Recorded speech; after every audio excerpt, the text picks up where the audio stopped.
बच्चों का भविष्य क्या होगा? भाई बच्चों का भविष्य बनाना है तो दुनिया में बहुत विद्यालय है। आपको वैदिक धर्म वैदिक संस्कृति का भविष्य बचाना है। अगर आप में वो भावना है तो अपने बच्चों को भेजिए, नहीं तो उस दृष्टि से देखेंगे तो आपको यहाँ कोई वैष्णवी में वेदांत का वो क्या बोलूँ, लेकिन वेदांतों को पढ़ने वाले हम पढ़ भी रहे हैं, ऐसी व्यायाम पढ़ा भी वैसी व्यायाम के अनुसार चल भी रहे हैं जितना चल पाए,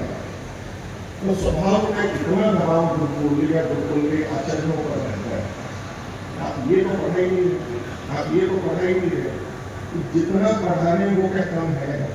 दूसरे पढ़ाने अगर ऐसा कर सकते हो ये ठीक है, गुरुकुलों को सब पढ़ाना चाहिए, लेकिन जितना पढ़ाने वो पढ़ाने में भी कितना श्रम करता है, बच्चों को कितनी मेहनत पड़ती है, और उसके बाद बच्चे चले जाते हैं गुरुकुलों से, अभी लंबे समय रहते नहीं, कितने थोड़े से बच्चे गुजार कर पाते हैं। तो गुरुकुल पर आचार्यों पर एक दबाव रहता है। सुबह ये चर्चा हो रही थी कि बच्चे क्यों नहीं आते हैं, और विशेष रूप से गुरुकुल के स्नातकों को लक्षित किया गया कि जो गुरुकुल से पढ़े हैं या मतलब विद्वान है या पुरोहित है, वो अपने बच्चों को गुरुकुल में नहीं भेजते। तो इस पर हमारे को विचार करना चाहिए,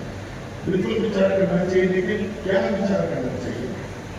कि किसका दोष है? जो स्नातक बन रहे हैं उनका दोष है, अथवा गुरुकुलों का दोष है, गुरुकुल के आचार्यों का दोष है, यहाँ पढ़ने में अपने बच्चों को यहाँ नहीं भेजते, अथवा बाद में सत्य हमारे संचालक महोदय का अथवा संस्थाओं का, हमारे संगठनों का दोष है कि गुरुकुल से पढ़े हुए बच्चों को उचित स्थान, उचित सम्मान पूर्वक कार्य और उनका वेतन आदि की व्यवस्था नहीं करते, उनको ध्यान नहीं देते हैं। तो दोष तो हमें सर्वत्र दिखाई देंगे, न्यूनतम सब में है, हम सबके कारण से ऐसा है। इन सब के अंदर आचार्य पे जो दोष आता है, आचार्य पे जो दबाव आता है, गुरुकुलों की चिंता जब करते हैं, कहते कि गुरुकुलों को दान देने में अधिकतर चिंता वही रहती है, और हमारी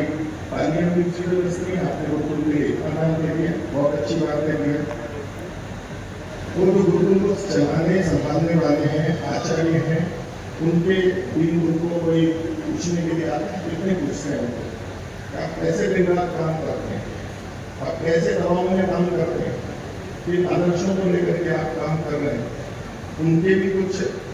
व्यक्तिगत समस्याएं हो सकती है, उसके समाधान के लिए, उनके सहयोग के लिए कितने आते हैं। हम देने वाले फिर भी मिल जाते हैं, उसी से बिल्कुल पहले से बहुत अच्छी स्थिति में है, लेकिन वेद वेदांतों को आचार्य को पढ़ाना नहीं है, उन बच्चों की निश्चित प्रकार की समस्याओं के साथ में जुड़ते हैं, जिन बच्चों को हम एक एक दो दिन के को संभालने में दिक्कत होती है, बाल्यावस्था है, किशोरावस्था है, उस समय का नटखटपन है, दोष है, विभिन्न प्रकार का उनको नियमों में रखना है, बच्चों को सिखाना आचार्य को, ये जो आचार को आचरण सिखाए, ये और आचार्य के ऊपर रहता है। तो उनके ऊपर कितना दबाव है, उसकी चिंता करते हैं, कितने करते हैं। तो एक गुरुकुल नहीं, आप अधिकांश गुरुकुल के अंदर ये समस्या देखेंगे, उनको बच्चों को भी रखना है, समाज को भी संतुष्ट रखना है, देखना भी अच्छा है, मैक्सिमम जैसे विद्वान भी चाहिए, एक बड़ा कदम करना है। गुरुकुलों को संभालने के लिए बच्चे तो लेने ही हैं, लेकिन जो आचार्य उसका काम करते हैं, संभालते हैं, अपना जीवन देते हैं, उनको भी उचित ध्यान देना, व्यक्तिगत रूप से ध्यान देना, वो भी बहुत आवश्यक है। तो वेद वेदांत को हम आर्थ शिक्षा पद्धति से जोड़ते हैं, विषयों के ग्रंथ हैं, तो जब वो गुरुकुल की बात करते हैं तो दो दृष्टि से हमें देखना चाहिए। गुरुकुल शिक्षण क्या है वो एक अलग बात है, गुरुकुल में क्या शिक्षा दी जाती है, किन ग्रंथों को पढ़ाया जाता है वो एक अलग बात है। और एक गुरुकुलीय ब्रह्मचर्य की गुरुकुलीय जो व्यवस्था है, कैसे रहना है, दिनचर्या, घर से दूर रहना है इत्यादि के नियमों का पालन करना है, एक है शिक्षा और एक है शिक्षण व्यवस्था, ये दो अलग अलग बातें हैं। आज हम कहेंगे कि गुरुकुलीय पद्धति तो दिनचर्या हमारी गुरुकुल जैसी हो और पढ़ाया कुछ हो जाता हो, हम कह देते हैं ये तो गुरुकुल नहीं है, क्योंकि इसमें गुरुकुल में नहीं पढ़ाए जाते। तो गुरुकुल है क्या? गुरुकुल पद्धति है या गुरुकुल शिक्षा है?